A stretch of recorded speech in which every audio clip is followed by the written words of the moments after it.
Hello and welcome to the Abel Contemporary Gallery. I'm Theresa Abel and I'm joined today by Pat Dillon. Hi, Lisa. Pat is the Director of Cultural Connections, as well as an award-winning independent writer and visual artist from Madison, Wisconsin. We're here today to talk about our show in our gallery number 5, Cultural Connections Club Express Kids Safe Spaces. Cultural Connections' aim is to end the cycle of familial incarceration by connecting children with an incarcerated loved one to opportunities in Madison's larger cultural arts and academic communities through partnerships with culturally responsive artists and educators committed to nurturing our youth a heightened sense of belonging. Through long-term culturally and socially relevant projects, they give kids a voice and confidence in a community rich with academic and professional opportunity. Their 2022 funders include the Dane County Department of Equity and Inclusion, Madison Community Foundation, Dane Arts, Madison Arts Commission, the Wisconsin Arts Board, and the First Congregational Church, and individual donors. You can find out more about the group at culturalconnectionsmadison.org. Pat, thanks for joining us today. Thank you for having me. Happy to be here. So I just did a little synopsis about Cultural Connections. It is about 5 years old now. Is that true? I've been a nonprofit for 5 years. For 5 years. So tell us how it started. Okay. Well, my grandson's father is incarcerated. My grandson is going to be 11 next Monday. And I'm his legal guardian who lives with me. And so I have had an opportunity from the day he was born to see how incarceration has and was, did, and continues to impact his life. And because I'm an independent writer, I also had an opportunity to do a lot of research and then write about issues that affect me or that I'm interested in. So I wrote an article called Left Behind for Isthmus and dug into resources in Dane County that support children affected by incarceration. And what I found was that there really are none. Now, this was back in about 2016. And because I'm an artist and I have traditionally run programs for at-risk youth, I thought let me back up a little bit. In my research, what I found was that arts education, which is not easily accessible to low-income communities, if children have access to it above and beyond school, they have better life outcomes. And because low-income kids generally have less access to it, their outcomes are not comparable to their counterparts. So as an artist, I said, I can do this. I can provide these kids with an opportunity. And backing up a little bit again, I have run programs for at-risk youth over time. And I have seen how bringing them out into the community, like we would do projects at UW, we would partner with departments at the university. And for instance, we worked with a group of homeless, or children living with homelessness. Yeah. We brought them onto campus for a 6-month period of time every Saturday. In the beginning, I saw how reticent they were, how shy they were, how they had such little understanding that we had a university in their city. And by the time we were done with our project and project ended, they had a sense of pride and connection to not just the project that we were doing, but to the place. Right. Do you know what I mean by that? Yeah. Okay. So that was just, anecdotal. That was just something that I observed. And then my research showed that that's very much fact, that when kids are connected to art in their community, they just have better life outcomes. And children impacted by incarceration, they have more adverse childhood experiences than any other child living with trauma. So it was slow going. People aren't quick to fund children in art. Yeah. But eventually, I believed so, I was so devoted to what I was doing that eventually people listened and I got funded. Um, in I think 2017, 18, um, a group of kids and I were building a mock cell and we traveled it through various art shows and it ended up at Central Library. And one of the schools took note and called and said, "You bring your program into our school," and that's kind of how it took off. Okay. So when you were doing research about children whose lives are impacted by incarceration, you said there wasn't anything in Dane County, but did you see other? And did you research any place in the country? I mean, is anyone else sort of we doing have the this? World Wide Web. No, there were some organizations. Let me just say, it's not that children impacted by incarceration don't have resources, but the resources that were available to them were not specifically for their situation. Okay. Their schools deal with trauma, although I think they're probably just now figuring out that trauma is really driving a lot of the behavior problems Right. in schools. But they don't do intake when someone is arrested. They don't actively seek out children in schools to find out if they come from a family that is impacted by incarceration. Right. So if that child has some behavioral issues, I'm not saying they don't have support. But at that point, when I wrote that article and did that research, no one was looking into the whys. Right. What's the age group that you are targeting with this organization? Well, I mean, is it anyone? in a perfect world, all age groups. Yeah. But I tend to focus on kids that are kind of group ready, third grade. We're not in any high schools at this point, although we are at UW Odyssey Project. We service their Odyssey Junior group, and there are some great high school age youth within that group. But our general groups are 3rd to 5th grade, actually 3rd to 8th grade. Okay.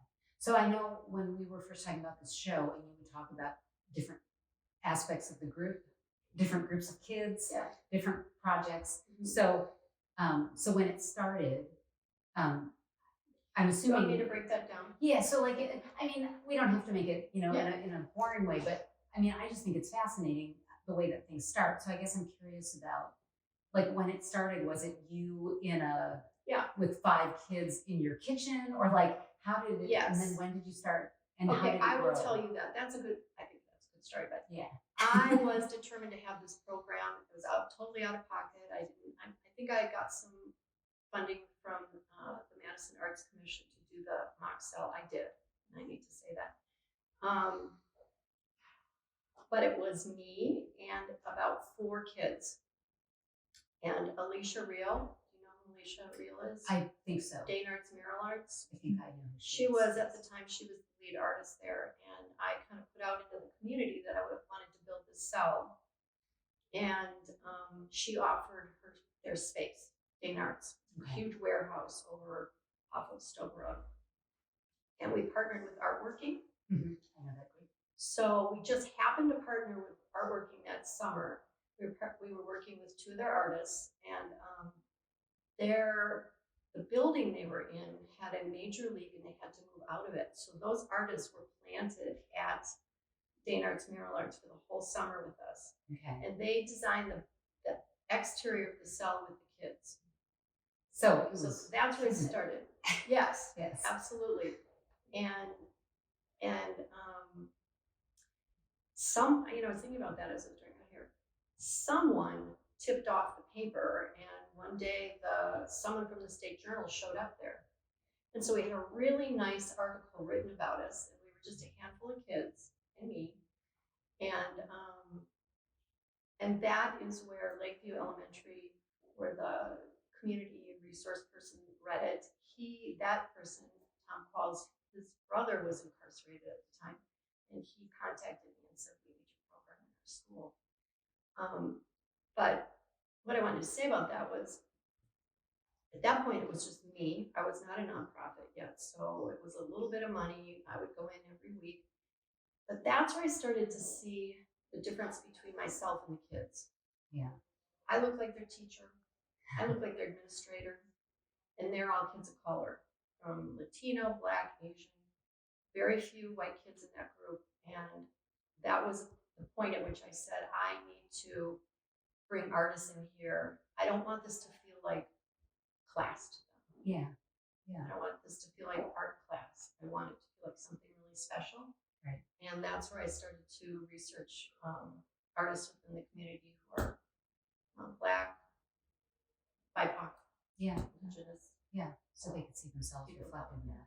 Yeah, because it's twofold. Because I mean, I think that from watching the kids as they've been in the gallery, and they've been terrific, by the way, and they were amazing at the opening and just so charming. Like, I just thought, but you know, and then they sold a lot of art at this show, and I thought, not it gives them a sense of agency. It makes them feel like I can do this. Maybe either I can be an artist. Not that they all. I mean, one of the artists, Solomon, seems to have his own. I mean, I think that kid could probably be an artist, but also like I could be an artist, but maybe I can be a doctor. I can do whatever I want. And then to see other artists who look like them, who they might not think about that a lot. They're like, oh yes, there are people who look like me who do this for a living. Mm-hmm. Yeah, so that's a good point.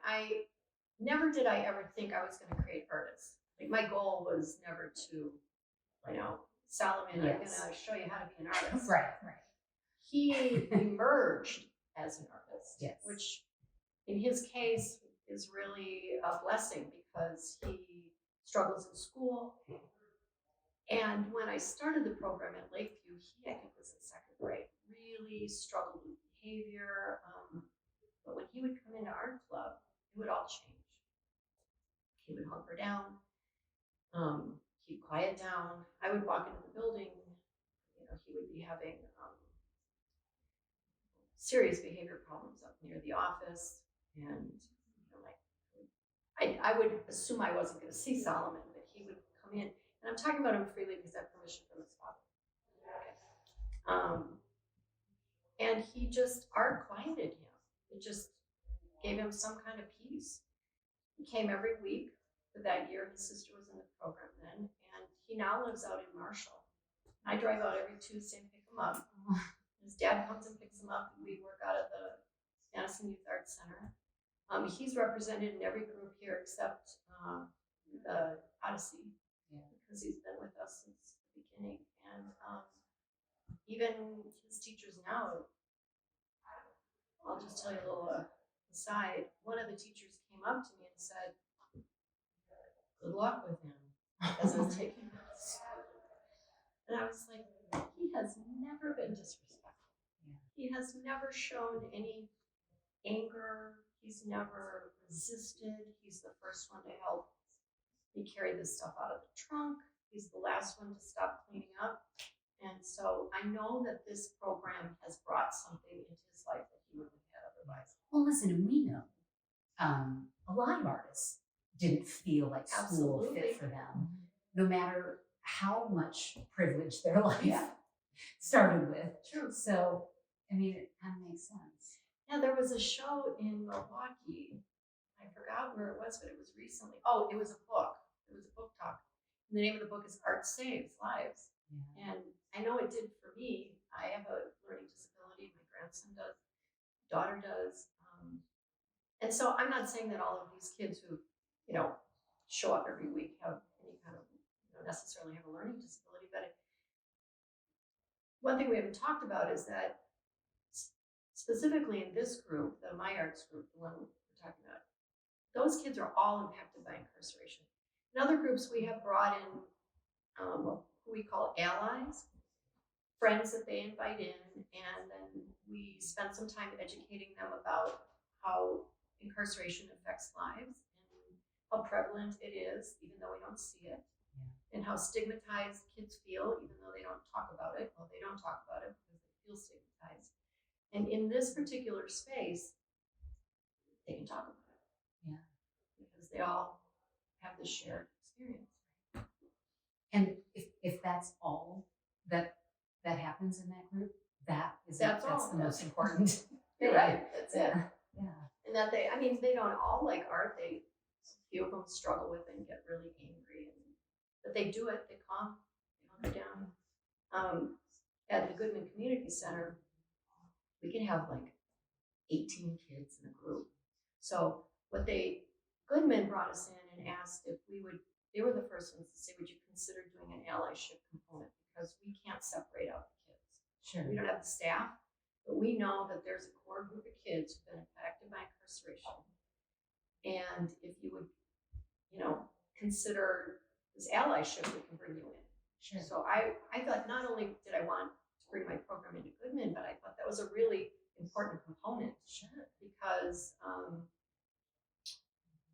the kids can be, meet every week, there's a shared experience, but they can also start to feel alienated. Yeah. Like there's something different about them. Right. So when you bring in other kids, you kind of normalize and create an energy of acceptance. Yeah. That sounds great. So now, how many places do the kids meet? I mean, so how many branches of the organization are there How many sessions? now? Yeah. Yeah. So that kind of ebbs and flows. Currently, we are in My Arts. We have one session in My Arts. We are at Lakeview Elementary. We were in Goodman. They brought in a UW program and took us out for this semester. We'll come back in the summer. I'll just say overall, over the past year, we have served almost 100 kids. We were at the Vera Court Community Center, Emerson Elementary, and then our core group at My Arts. Yeah. And then, is there a core group of artists in the community that show up at each of those sessions or show up repeatedly and work with the organization now? Yeah, I have a group of artists that they don't work continually. Yeah. But they come and do projects. Kind of. One of them is Terrence Adianju and Yeva Sako. He loves doing murals. He likes doing kids. Terrence really loves the kids too.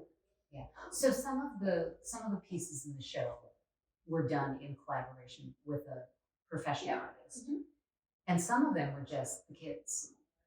Some of them are just kids, and just their own. Yeah. Well, the thing is this: kids are going to do what they're going to do. Yeah. So we bring in their work here, their books set around here, based on artists that we've introduced them to, and then we right after the George Floyd murder, we were lucky to bring a lot of those State Street artists in to work with our kids. Yeah. So we talked a lot about social change, social justice, which is kind of shown in the art over here in the corner. Yeah.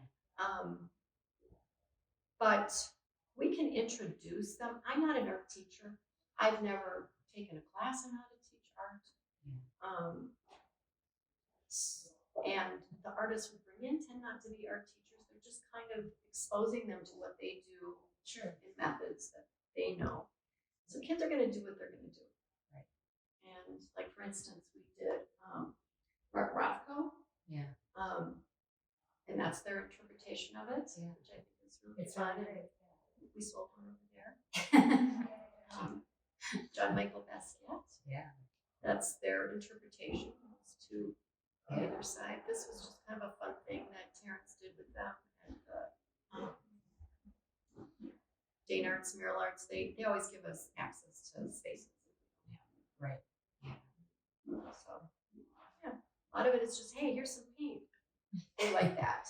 Want it to get messy, and they'll be like, yeah. So a lot of the backgrounds in those pieces were just that. Here's some paint. We had a lot of house paint at one point. Yeah. So when I'm trying to remember when we decided to have this show here in gallery number 5, because it was sort of like something the kids could get excited about. Like, you're gonna have a show, right? So they've known for about a year. Yeah, right? I think it was over a year. So, I mean, I think about I grew up in a relatively poor family in a small town, and my parents wouldn't have known really. Like being an artist was weird to me, to in my family. Right. So I can remember after college, the first time I had a show in a gallery, I told my parents, and my dad said, "I don't really know what does that mean." Kind of. He wasn't trying to show be up. obtuse, no, but because it just wasn't part of their world. Right. So did they all know what that meant, like being in an art gallery, kids? and were they excited? Yeah. They did because before COVID, we took them on a lot of field trips. Yeah. So we took them to Imoca, we took them to the Chazen, and we exposed them to the work that the artists were doing. Yeah. Like Anwar Floyd Pruitt was one of our first artists, and he had a show at the Chazen. Now, that was during COVID, so it was all online, but they got to be part of that. That's pretty cool because they've been hanging out with this person, and then they go to the museum, and there they are. That's the whole idea. Yeah. It's not it's not siloed. It's not like, oh, we do this work here and then we go home. Right. We take what they do, regardless of what it is, and we bring it out into the community. We've had an enormous amount of luck being able to expose them to the community through their work. Right.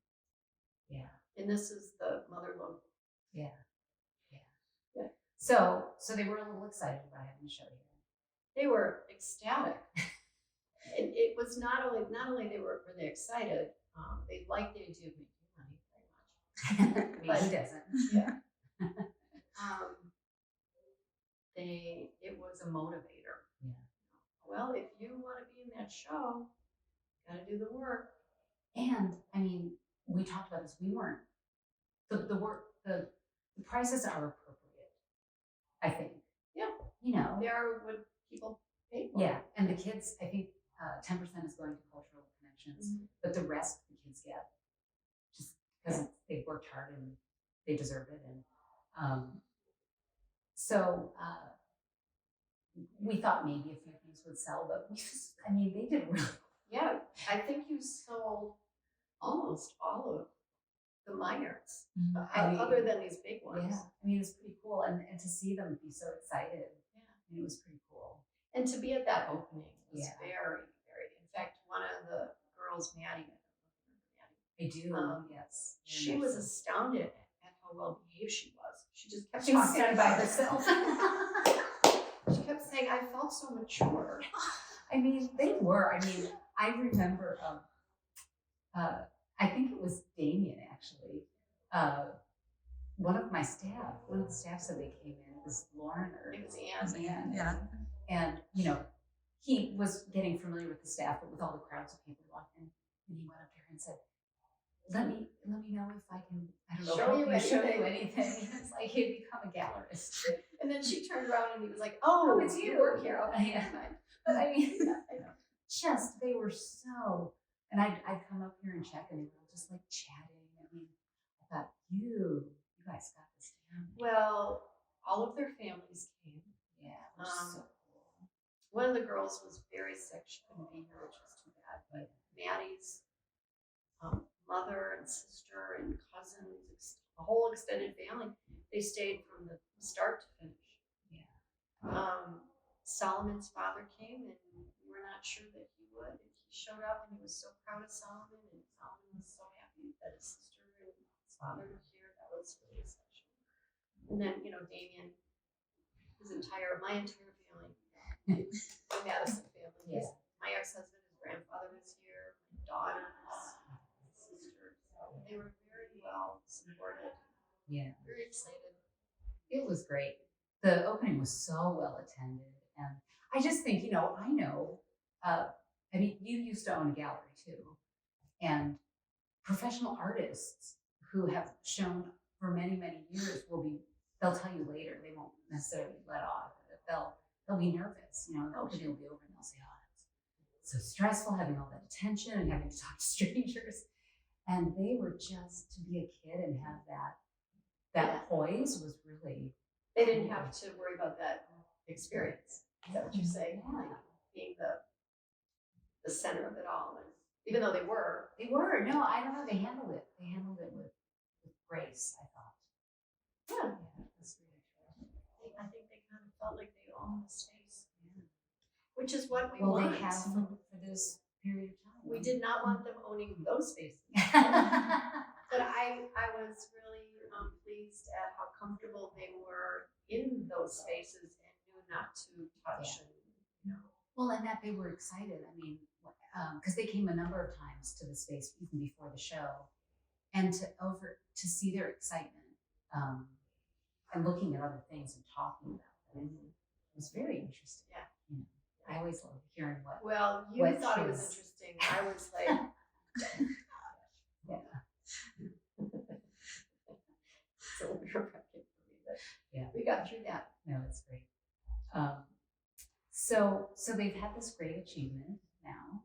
Thanks to you, Theresa. Well, I should say, I came to Theresa like, I don't know, maybe a year and a half ago. It felt like it was a really long time, but I picked that date. You gave me dates closer to the time that I approached you.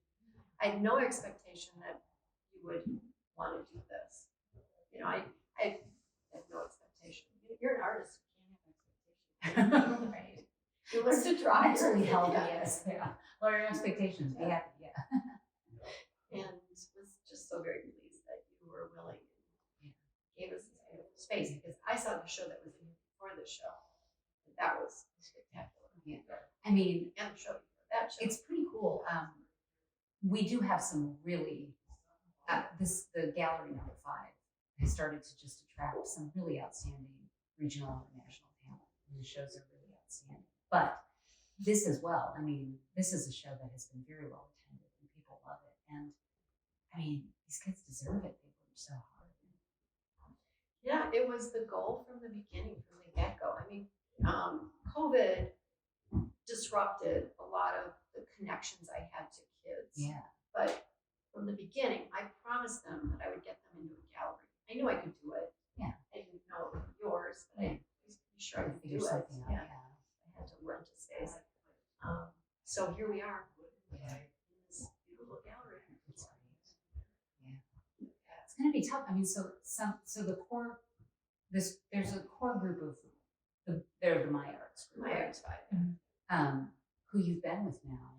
So how old are they now? I mean, are they all the same age group? No, and they don't necessarily go to the same schools. Okay. They're 5th to 7th grade. Okay.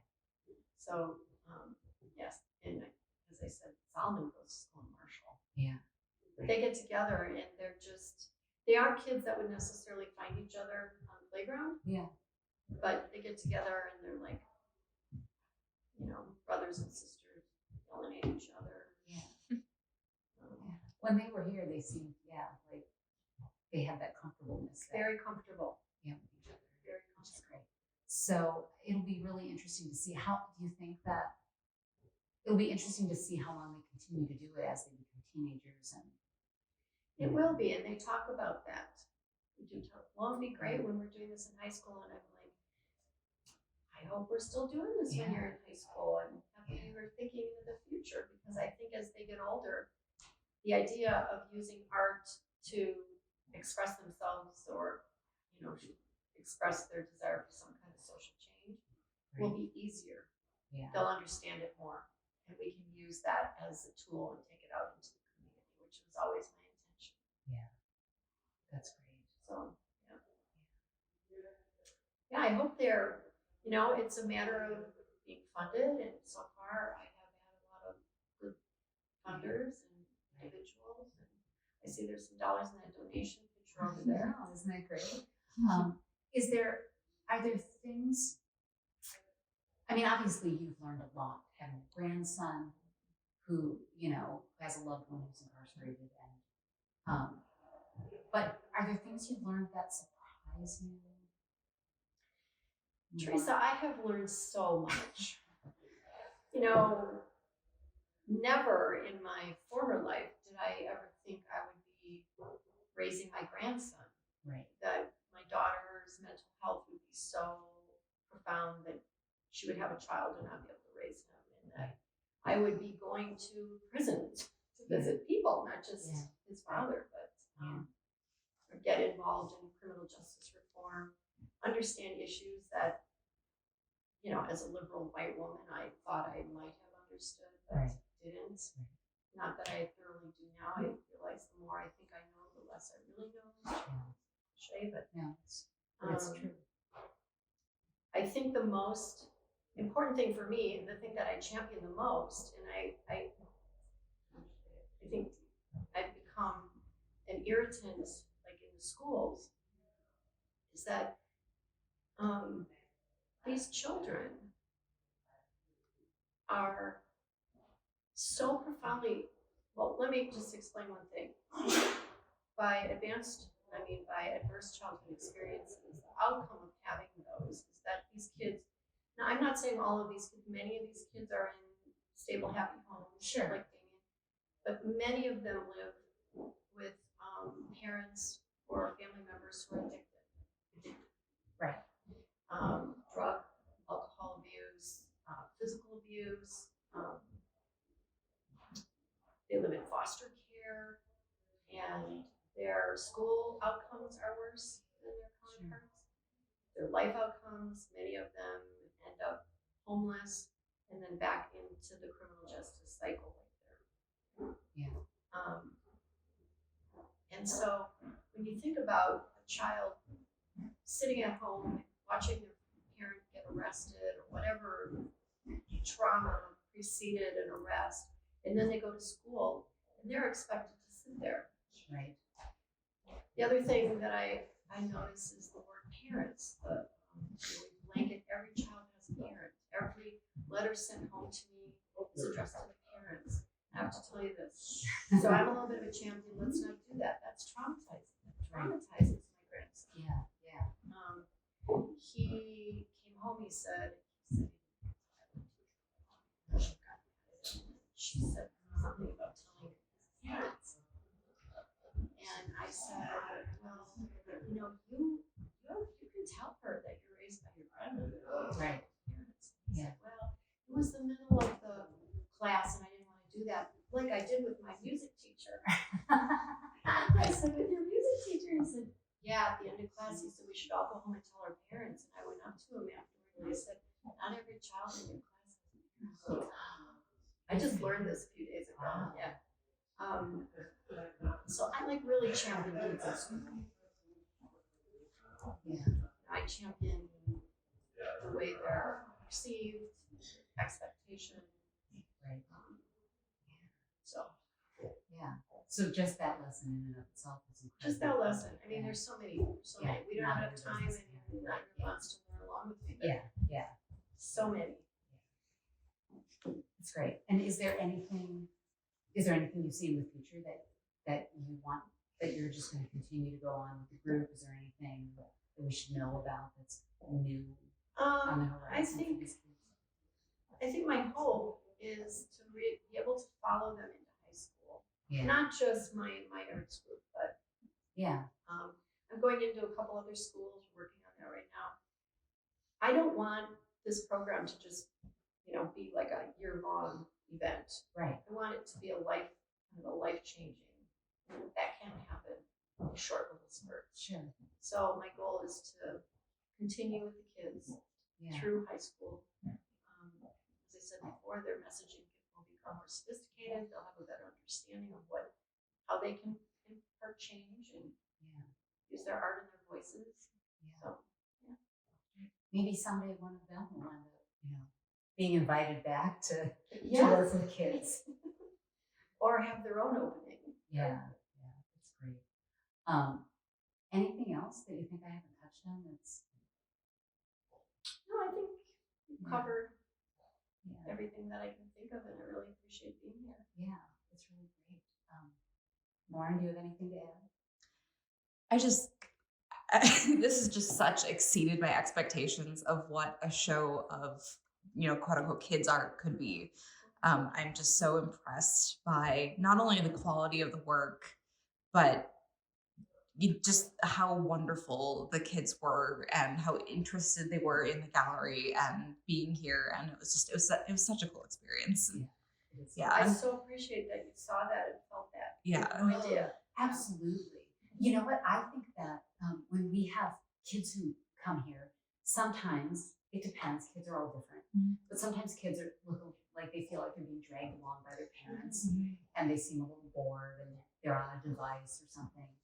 The kids who are often really engaged are the kids who've grown up around art, and like artists that are represented by the gallery when they bring their children here, they respond to it, and that's actually the closest analogy I could think of with these kids. Is they responded the way that kids of whose parents are artists act in the gallery. So That's nice to know. yeah, they're welcome all the time. Well, Damien is surrounded by artists, Sure. but they're surrounded by their own art. Yeah, You know, they consider themselves artists. and they are. They are. Yeah. When they came for a visit, and I can't think of the young woman's name, but she and I were chatting, and I said something like, well, one day when you're an artist, and she said, what do you mean I am an artist? And I was like, you are absolutely right. You are so, thank you for correcting me. You are an artist. And I thought, wow. Yep, I know who that was. You're right though. Like, I was like, you are artists, Maddie. Yeah, they're artists. Yeah, they are. And I hope they continue to come to this space and they realize that, you know, They are welcome. they are welcome here and that they are reflected in this space too. Like, and I hope that this becomes a lifelong connection for them too. I'll bring them back to help me break it down. Great. That's good. Thank you, Pat. Yeah. This is great. And thank you for the work you're doing, and thanks to the kids and everybody involved and the artists who help you. Yeah. I couldn't do it without the art community. Yeah. The art community has just been enormously supportive. It's good. Well, this show is up through February 26th. And concurrently, there are 2 other shows happening. Diane Washa has a solo show, Steadfast. And there's a group show called Middle of Nowhere. So if you're watching this and you have time, come and see the show in person through February 26th. And this will be recorded. People can watch it in the archive. Can I say one more thing? Oh, before I yeah, close? please. I just have to say thank you to Diane Wash. Oh, I yeah. have to say something. Yes. Diane, because Diane is a friend of mine, and because it was a coincidence that I picked the date that she had her opening. Yeah. But because our openings were concurrent, she is now a lifelong volunteer with our Art Express Club. Yes. She will come no matter what. We're about to partner with UW, and they're bringing students who are going to work with the kids exclusively, but she's still saying I'm going to be there. So she led some of these projects. Yeah. No, she's great. All right. Okay. Okay. Thanks again. Thank you. Thank you.